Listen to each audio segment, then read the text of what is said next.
Today's video is not about generators. Today's video is about repairing a laptop with a swollen battery. Come on inside, let's take a peek. Welcome back to the channel. Like I said, today's video is not about generators. We got a nor'easter coming in here in New England. Those can be pretty serious, so I had to get out there and test run the generator. Good thing I did. The battery was dead. I hadn't been starting it for the last 2 or 3 months. And that can be an issue, and I didn't really want to have to pull on it if we lost our power. They're talking about 60+ mile/hour winds. Anyway, like I said, not about generators. Today's video is about repairing a laptop with a swollen battery, expanding battery, should I say. So let me just say this before we begin. Most laptop batteries use what they call a lithium type battery, a lithium ion, I think it's called. They can be very dangerous, especially if they get punctured. I got rid of the old one because it was pretty swollen. I did take some pictures of it. I didn't want to keep it around the house too long because they can catch fire if once they start expanding like that, and they're pretty hard to put out from what I said, from what I've seen. So the first thing you're going to need, at least with this laptop and most laptops, is what they call a Torx 5 or a Torx bit number 5 screwdriver. I got this particular kit at Best Buy. It's from iFixit. No, they're not sponsoring this video, although they may put my video up on their website. I did get an email after I had ordered the battery, because that's also where I ordered the battery. But they sell these at their place of business on the internet. I think it's called ifixit.com. This is a handy little toolkit. You got your various types of bits in here. These are your Torx bits, and then there's some flathead screwdrivers here, Phillips head, and then they even have like the I don't remember what they're called, but there's like almost like a star type bit. But these computers, they don't use regular screws. They use very small Torx bit. And if I flip this laptop upside down, you can see, I don't know how well you can see that on the camera, but there's 1, 2, 3, 4 on this side, 4 on this side, and then the 2 over here in the middle. And you just need to get those screws out in order to access the compartment for the battery.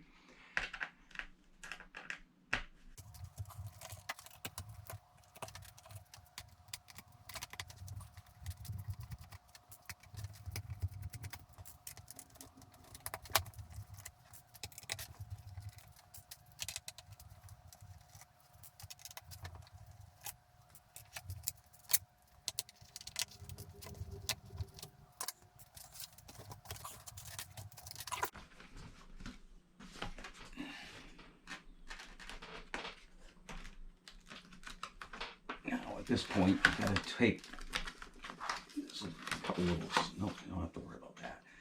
Take that off, and we'll just place that over here.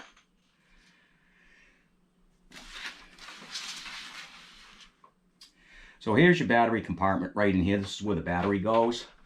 Like I said, I had taken my battery out that was in here because of the risk of a fire hazard. You can run laptops without the battery as long as you have your charger on, and the battery will, the laptop will work. Oh, this is Phillips head. What am I doing?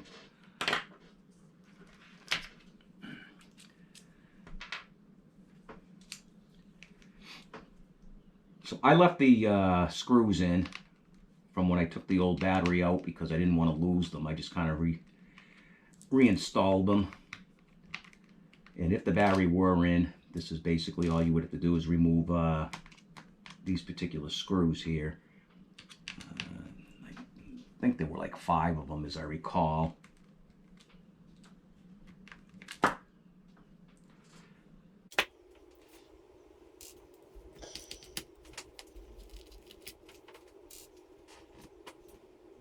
I'm just matching this up because I don't remember where the screws were.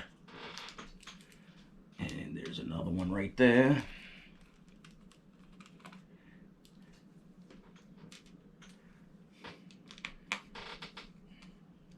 Let's make sure that's the right one.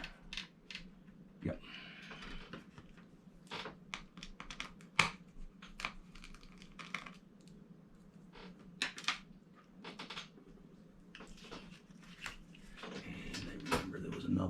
here, right here.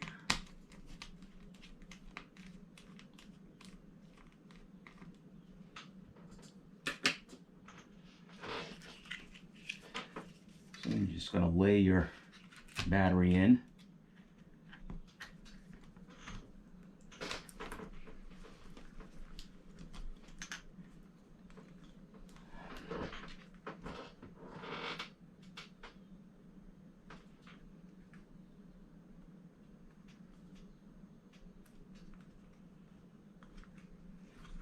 Gotta make sure I got this in right.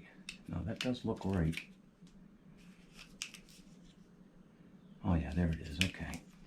So we'll just line this up first.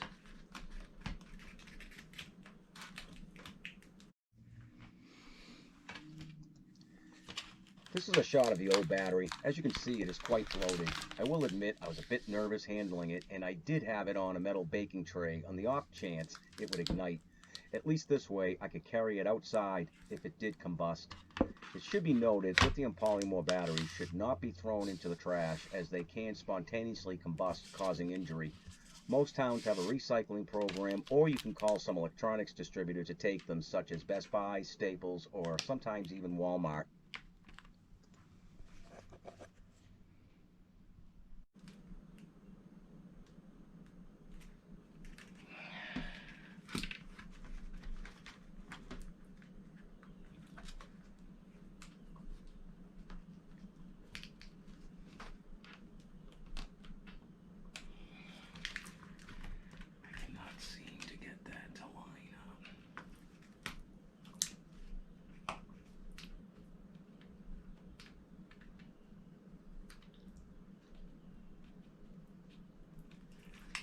All right, so that's in.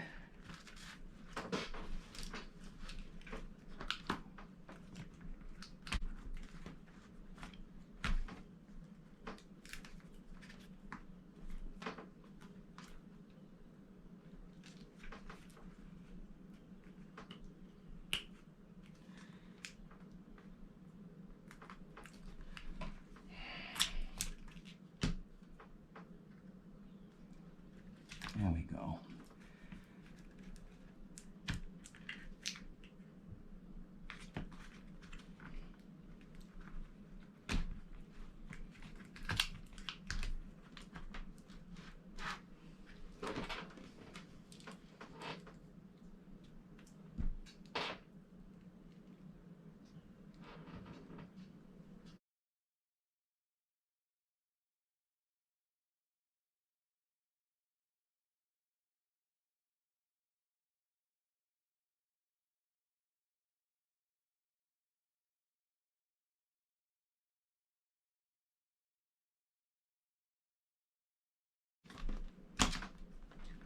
You want to make sure this is in there flat.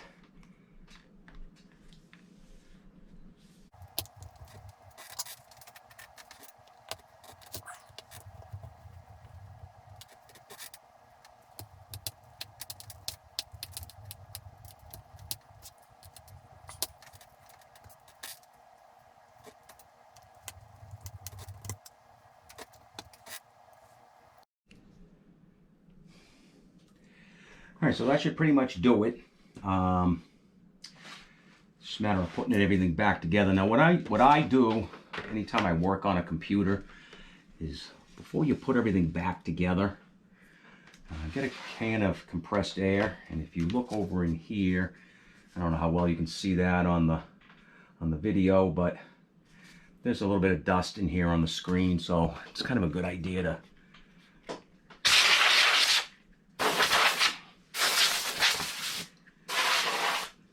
cool, spray down on the fans, these little heat sinks in here,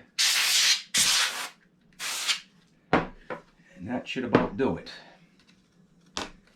This one wasn't too dirty. I had it cleaned already from the other time, from when I first pulled it apart. And now it's just a matter of putting everything back, reversing everything.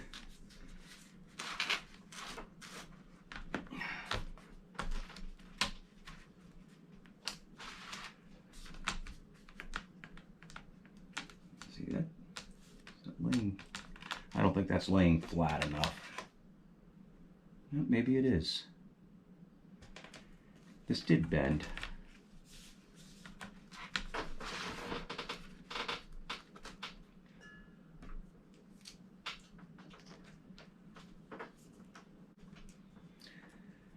As you can see, they also made these things magnetic, which is kind of helpful.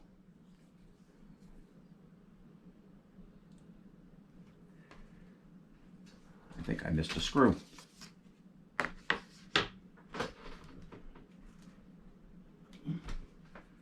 Yep, I did.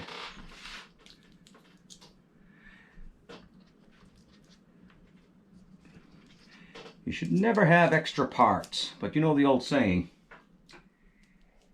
if you take something apart enough times and put it back together, eventually you'll have enough parts to make another one. Don't think I like the way that's seated. I'm going to pull this back out. That does seem like it's kind of... I'm just going to loosen these up here a little bit. Where'd that come from? Oh, over there.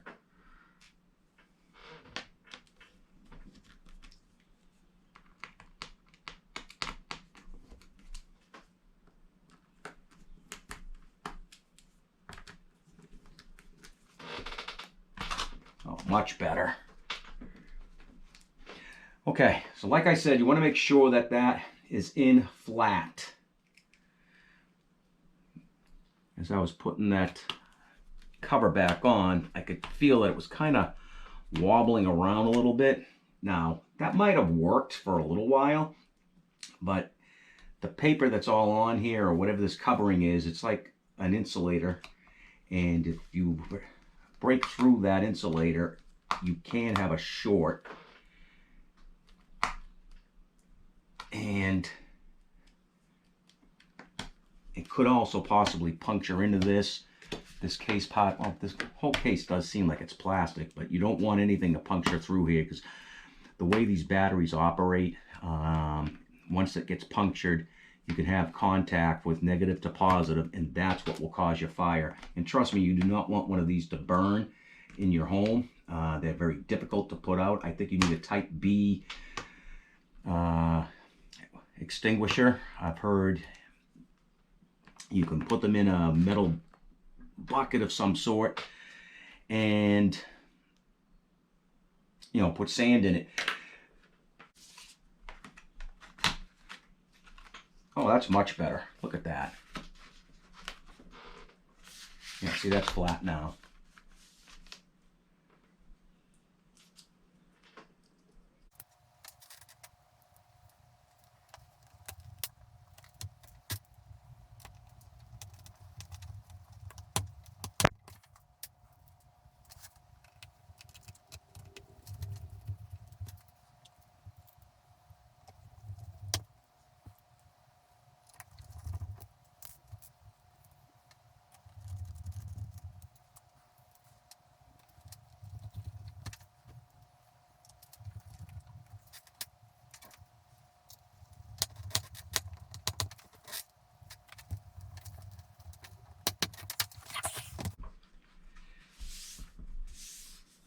Now, the manufacturer of this particular model recommends that you plug this thing in, charge it to a full charge, unplug it, and allow it to drain and then recharge again.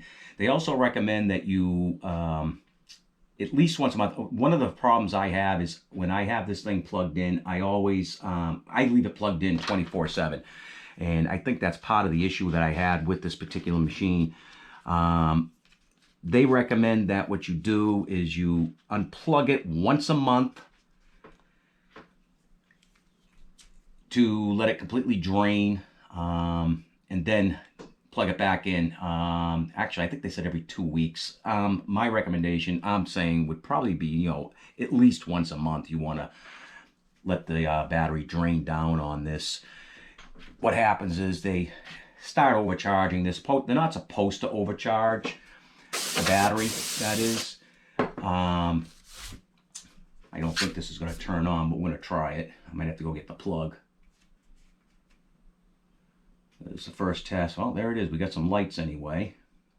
See if we have enough here to at least boot up at least one time with the battery in. Yep, I definitely have the keyboard lights on.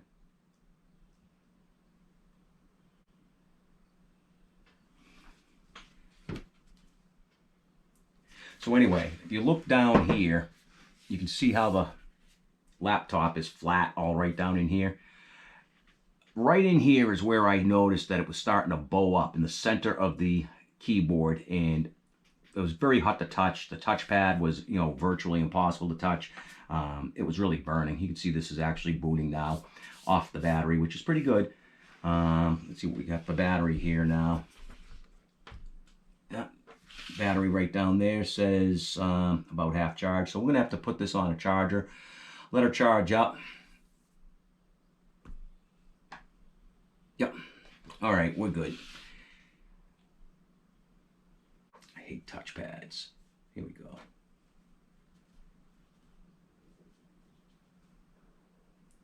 Shut down. Shut down anyway. Okay. Yeah, I'm not typing my password on camera. Sorry, guys.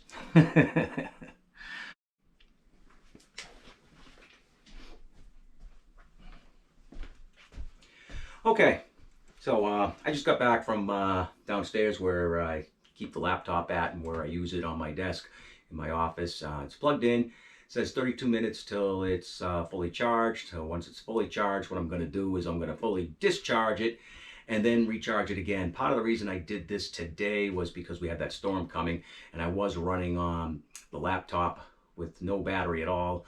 It's not a good idea to run any computer without some sort of a backup system, you know, what they call a UPS, uninterruptible power supply.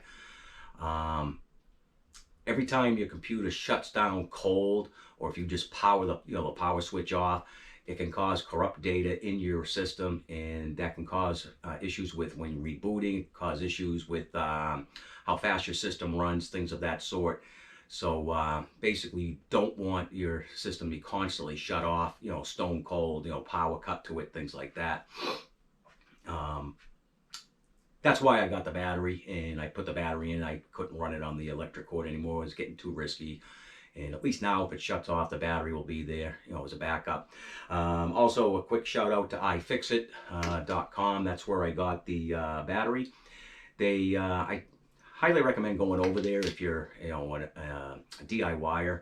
They have a lot of different types of things, you know, to work on. They have a forum over there, and in the forum, there's people that knows, you know, various things about things. And, you know, like myself, for example, I know a lot of things. Jack of all trades, I suppose. You don't get to 61 years old and not learn something. Let's just say that. But you know, if you got a washing machine, you know, a dryer, maybe a car, something like that.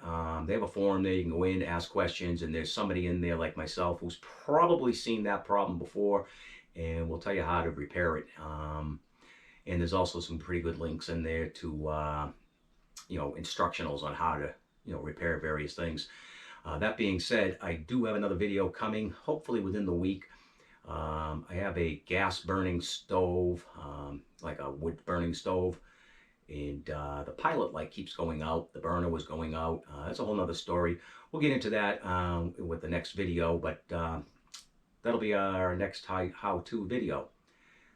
So if you like the content, if you learned something here, or maybe you saw something I was doing that you think I could have done differently, drop a comment down below. And don't forget to hit that subscribe button and the bell so you get notified. Thanks. Bye.